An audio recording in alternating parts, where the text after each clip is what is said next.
Sous-marin, mine, miraculé. Mission SEAL, avortée. Bien avant l'aube. En hiver 2012. Sous un ciel de plomb, au large des côtes nord-coréennes, la mer battait comme un cœur glacé et le temps paraissait suspendu, et c'est là que tout a commencé, dans le ventre sombre d'un monstre d'acier. Je m'appelle Amari Dalton, opérateur Navy SEAL, un homme noir né à la Nouvelle-Orléans, élevé par des rues humides et des saxophones solitaires. Et cette nuit-là, j'étais à l'exact opposé de chez moi, loin du Mississippi, enfermé dans le métal et les ordres. Le monstre était notre sous-marin nucléaire, couché au fond comme une ombre, porteur de 30 respirations retenues. La mission semblait simple sur le papier. Installer un dispositif de surveillance près d'un câble côtier, disparaître, ne laisser aucune trace. Mais le calme ici n'était qu'une pellicule fine. En dessous, une tempête froide rôdait, sans vent, avec seulement des pings lointains et des thorax serrés. Dans la lumière rouge du compartiment, les silhouettes s'étiraient comme des serpents le long des tuyaux. L'air avait le goût d'huile, de métal et de fatigue. Je serrais la sangle de ma combinaison, mes doigts effleurant l'entaille sur mon casque. Une cicatrice discrète, que je touche toujours avant de sortir, comme un petit talisman. À côté de moi, Lyle Doc Whitford, notre médic, un homme mince, yeux clairs au calme tranchant, gardait dans sa poche une vieille photo, sa femme inclinée dans un rire, sa fille pendue à son cou. Doc parlait peu, mais chaque mot pesait comme du plomb.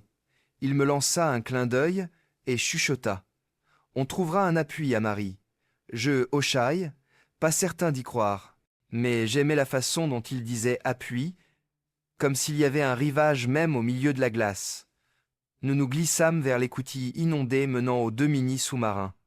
Ces petits engins, taille de balles épaisses, n'offraient que des sièges serrés, épaules contre épaules, haleine brouillant les visières.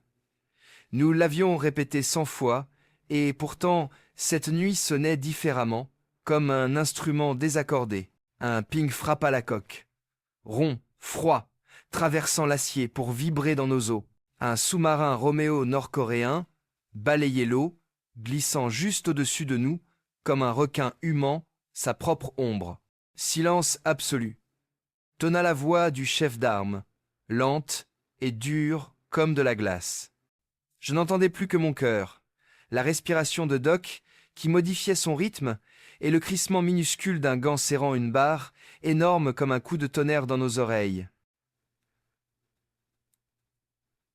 Quand les pings s'éloignèrent, la nuit sembla se relâcher, mais soudain, le monde chancela. Des charges en profondeur éclatèrent aux alentours, explosions sourdes qui martelaient la coque comme des tambours funèbres, déploiement entre les détonations. Ordonna la radio, et personne ne demanda de répétition. Nous bondîmes, demi, équipe dans le premier mini-sub, l'autre Doc, notre chef Reyes, et moi dans le second. La trappe se referma, l'eau s'engouffra, et nous fûmes expulsés comme un filament de sang hors du cœur d'acier. Dehors, le noir était épais, palpable, un drap mouillé posé sur le monde. J'avais en tête une carte de l'endroit, faite de points et de lignes, apprise par cœur, latitude, rocher, câble côtier. Mais dans ce noir, tout se réduisait à une consigne, rester muet. Notre mini-sub glissait bas, frôlant le fond, sous le ventre barbillé de la guerre. Nous arrivâmes au champ de mines, où des sphères silencieuses attendaient, suspendues à des câbles qui soupiraient un métal discret. Rayeur réduisit encore, les yeux vissés au sonar interne, lisant une bouche de fantôme. Nous passâmes entre 2 halos immobiles. Soudain la coque vibra d'un coup, comme un poing sur une porte à minuit. Quelqu'un retint son souffle. Nous le retînmes tous, croyant alléger l'eau par la seule force de nos poumons. Doc souffla, encore plus lent. Rayet posa sa main gantée sur la commande comme sur l'encolure d'un cheval affolé. Nous rampâmes, la chaîne d'une mine grinça quelque part, dent contre dent. Nous franchîmes l'étau, mais un autre balayage approchait.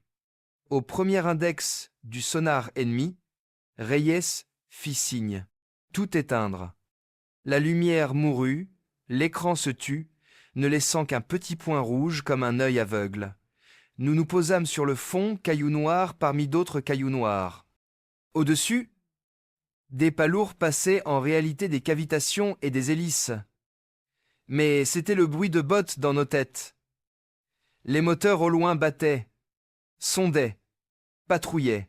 Je pensais à la Nouvelle-Orléans à marée haute, aux insectes, à un saxophone qui traîne une mélodie, et je me demandais si j'entendrais ça encore un jour.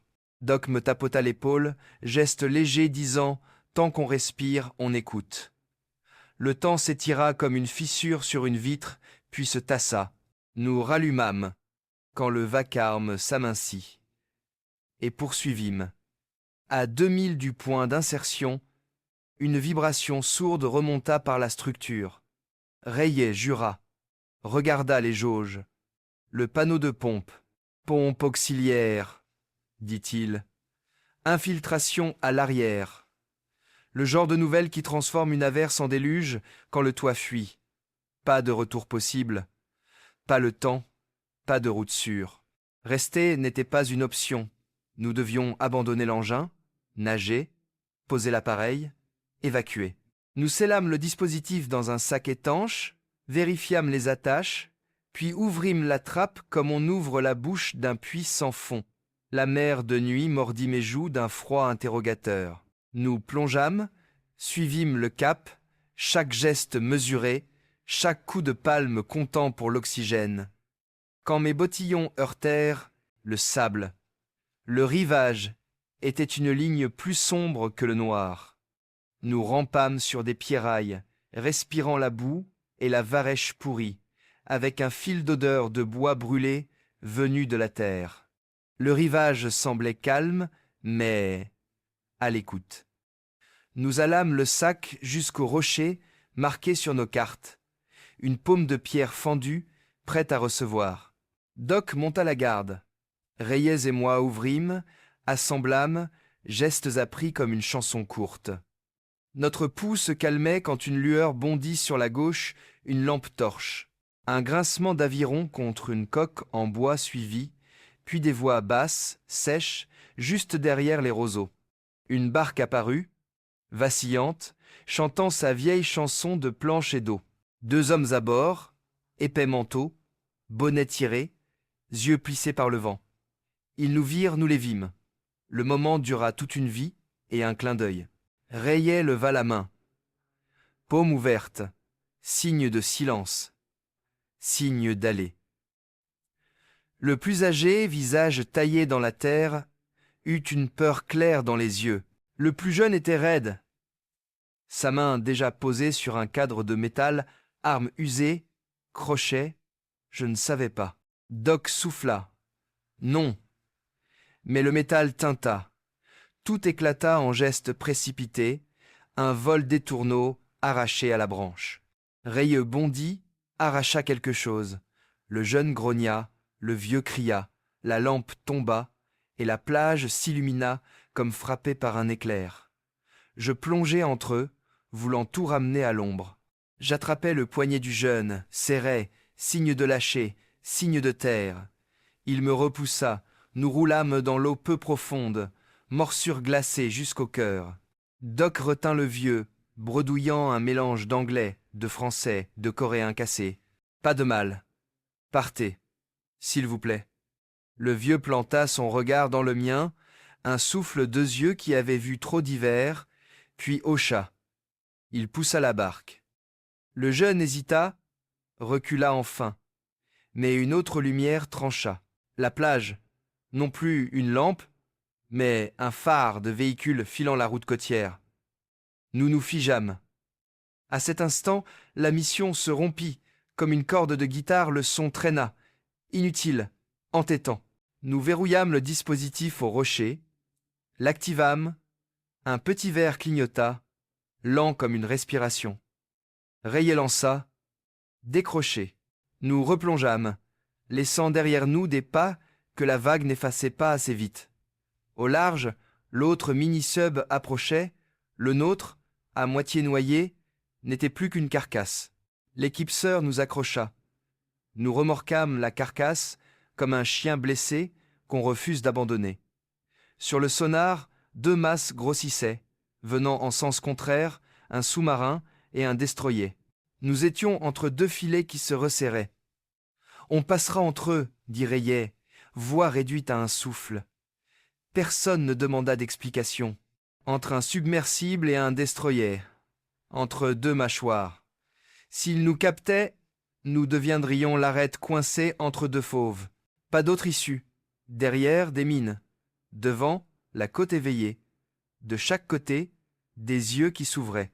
Nous coupâmes tout, sauf une navigation rudimentaire, glissâmes dans la lamelle d'eau laissée entre les coques géantes. Le friseli d'hélice d'un côté, le grondement d'acier de l'autre, composaient une musique que j'aurais suivie au sax si j'avais été chez moi. Doc serra brièvement mon épaule, chaleur posée sur le cœur. « Ça va aller », dit-il.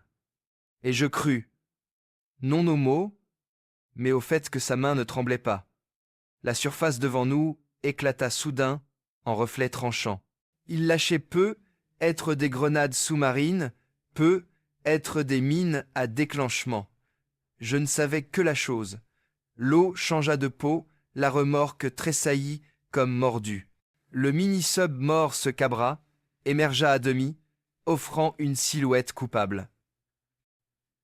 Un cône de projecteur balaya, s'arrêta, revint, plus net, plus obstiné. On nous avait vus. « Plus bas !» gronda Reyes, poussant la commande pour plaquer la coque au sable. Nous plongeâmes dans une gouttière étroite entre 2 reliefs. La remorque racla, j'entendis des étincelles imaginaires jaillir dans ma tête. Le subennemi infléchit sa route. Le destroyer accéléra. L'entre-deux se ferma comme une pince. Je revis les yeux du jeune pêcheur, effrayé et têtu, et pensai, tu as encore le choix, nous plus. Quand la faille devint un couteau, nous nous y coulâmes, comme un serpent se dévait, le corps disparaissant, la queue encore offerte, puis plus rien, tout dans l'ombre. Mais rien n'est gratuit. Une salve détonna derrière, pas au contact, assez pour faire trembler l'eau comme une fièvre. La pression gifla ma cage thoracique, un bourdonnement emplit mes oreilles, ma vue teinta de gris. Doc me rattrapa par le col quand je glissais, me ramena à mon siège. Il sourit, petit sourire humain, proche, comme à travers une table de cuisine. « Tu me dois un café chez toi, dit-il. Je le fais très mal, répondis-je. Ça le rendra plus mémorable. Nous sortîmes de la gueule étroite et plongeâmes dans un autre noir, plus lourd parce qu'illuminé derrière nous. La route du retour était une traînée de 15 milles sur une eau sale, à travers des canaux radio qui criaient basse batterie, à travers des écrans clignotant des chiffres qu'on déteste. Les accus fondaient comme du sang qui fuit. Sur les ondes serrées, le sous-marin-mer donnait l'azimut, voix égale comme un psaume. Il reste 7 milles. 5. Un contact rouge à l'est. À chaque annonce, des images de chez moi surgissaient. Un mur écaillé, un vieux jeu de dominos, l'odeur de cannelle sur un café amer, et des visages sans nom d'ici aussi.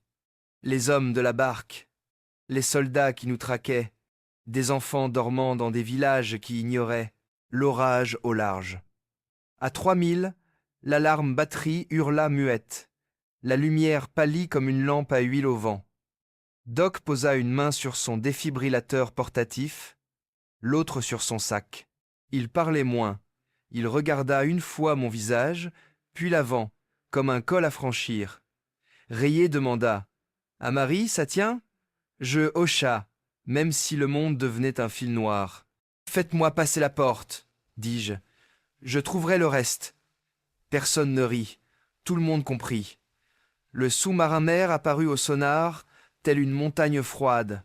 Il ouvrit son ventre, déroula un câble guide comme une main tendue. Nous approchâmes, tordîmes la dernière hélice, halâmes d'abord le mini-sub mort, comme on aide un vieil homme à traverser. Chaque remous avalait des pourcents de batterie. Chaque grincement de métal menaçait de nous lâcher. Nous entrâmes pourtant un puits d'œufs. La trappe se scella, l'eau recula, ne laissant que l'odeur d'huile, de fer et de vivant. Certains rirent nerveusement, d'autres jurèrent, d'autres encore couvrirent leur visage. Doc s'assit, souffla, regarda la poche où dormait la photo, sans la sortir. J'enlevai mon masque, inspirai profond, et mes poumons brûlèrent comme un shot trop fort. Nous perdîmes le contact du dispositif un instant, puis lûmes de nouveau. Il était en place, mais son espérance de vie se réduisait exposition probable. La mission fut tamponnée échec selon la définition officielle, car la discrétion durable était l'objectif. Mais les 30 hommes étaient revenus, tremblants, haletants, vivants. Sous une lumière blanche de débrief, les visages se lavaient sans que les ombres sous les yeux s'effacent. Rayets, rauques, on a choisi de vivre. Je demandais, et les hommes sur la barque? Silence. Doc finit par dire, j'espère qu'ils sont rentrés. Nous nous tûmes, et ce silence nous couvrit comme une couverture fine, juste assez pour ne pas geler. Les jours suivants, un vent intérieur persista. Je repassais chaque ping, chaque explosion, la pression de ma main sur le poignet du jeune. Je repensais au regard du vieux, à son hochement, comme ceux qu'on fait quand on a trop vécu un oui qui choisit une peur moindre pour éviter une tempête pire.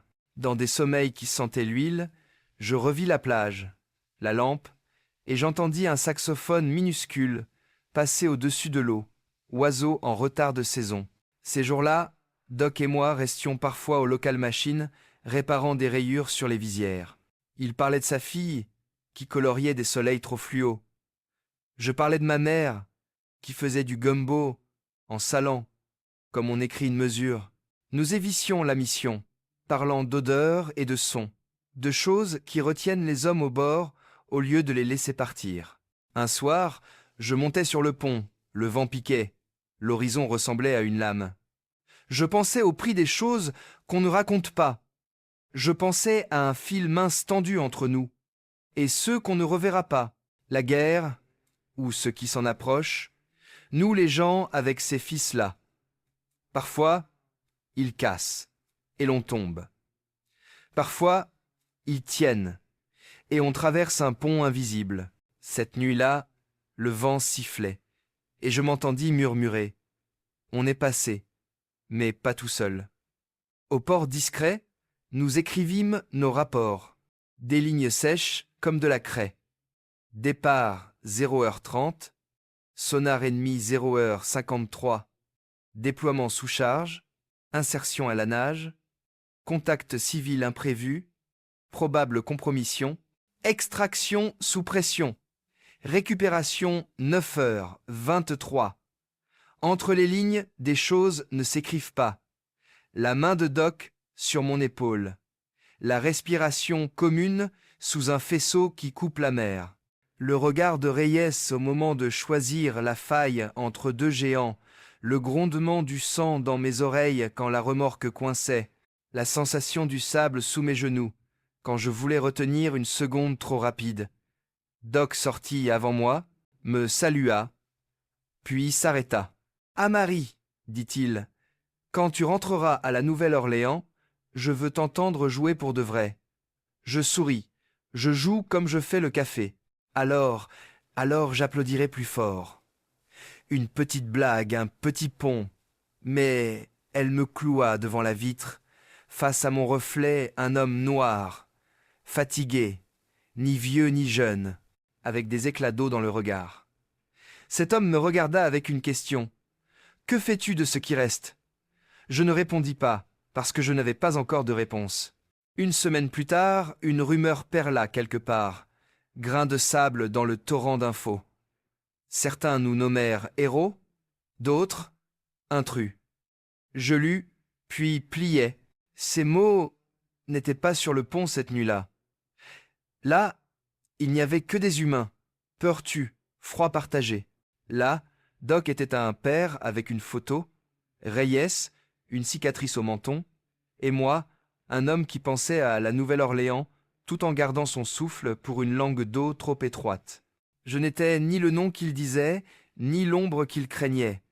J'étais Amari, qui avait nagé dans une nuit longue et gardait des pings dans les oreilles. Une autre nuit, nous replongeâmes, mais loin de cette côte-là. Je m'assis dans le noir, pensant au petit dispositif laissé derrière. Peu, être vivrait-il un jour. Peu, être une semaine. Peu, être avait-il déjà été arraché et jeté sur un rocher comme un poisson mort. Je ne pouvais savoir, et cela importait moins, bizarrement, que la façon dont je rangeais cette nuit dans mon cœur. J'y voyais des erreurs, des gestes trop rapides ou trop lents. J'y voyais aussi des justesses. Notre silence, notre refus de tirer les premiers, notre entêtement à ne perdre personne dans la fente entre deux monstres. Au milieu de tous les bruits de mer, chacun a une poche de silence. Dans cette poche, les souvenirs se couchent comme des bêtes fatiguées. Souffle lent, œil entr'ouvert.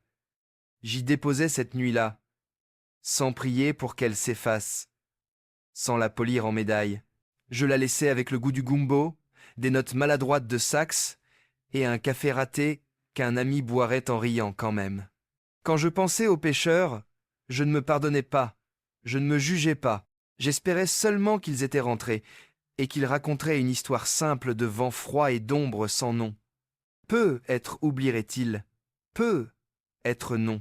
Moi, je n'oublierai pas, parce que ma main avait serré le poignet du jeune, et j'avais senti son pouls battre à la même vitesse que le mien. Il n'y a pas de victoire parfaite, pas de fin à emballer proprement. Le sous-marin plonge et remonte, la mer reste vieille et neuve, et nous continuons d'aller et venir entre les wagons de l'ombre. Certaines nuits sont respirables, d'autres rugueuses. Certains partent, d'autres restent.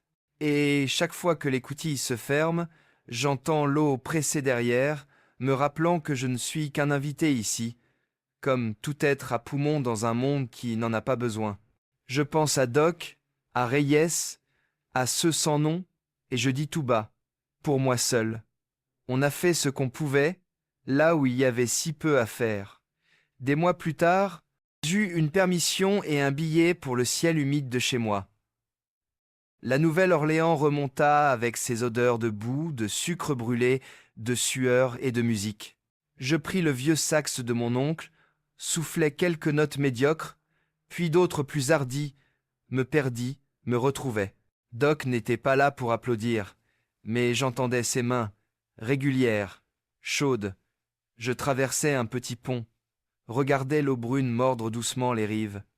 Je pensais à la nuit en Corée du Nord, au champ de mine, à la fente entre deux coques. Et je vis que, même ici, il y avait des passages étroits, entre la famille et le silence, entre le bruit et la vérité. Quand la permission finit, je revins à l'équipe. Nous répétâmes, encore, encore, pliâmes net ce que la mer déplie toujours. Une nouvelle mission flottait comme l'odeur d'une pluie lointaine. On évoquait peu la nuit ancienne. Mais parfois, quand la lumière passait du blanc au rouge dans le compartiment, quand une clef anglaise tombait et cognait une plaque, je voyais la plage s'illuminer à nouveau devant moi. Je fermais les yeux, respirais, les rouvrais. Il n'y avait que des visages connus, ceux qui entreraient avec moi dans un autre noir. Je leur faisais un signe de tête. Ils me répondaient. Et ainsi, cette histoire ne se ferme pas sur une photo glorieuse ou un refrain mérité. Elle se ferme sur un souffle régulier, un pas mesuré, et une promesse tacite. Quand l'écoutille s'ouvrira encore, nous irons, assez effrayés pour être prudents, assez courageux pour ne laisser personne. Je suis Amari Dalton, un homme noir qui a posé le pied sur une rive froide qui n'était pas la sienne, a nagé dans leur eau et est revenu en silence. Je ne suis ni légende ni démon. Je suis un homme qui garde dans son cœur le ping d'une nuit d'hiver, et qui croit que, même si la mission dit échec, rentrer ensemble n'est jamais inutile.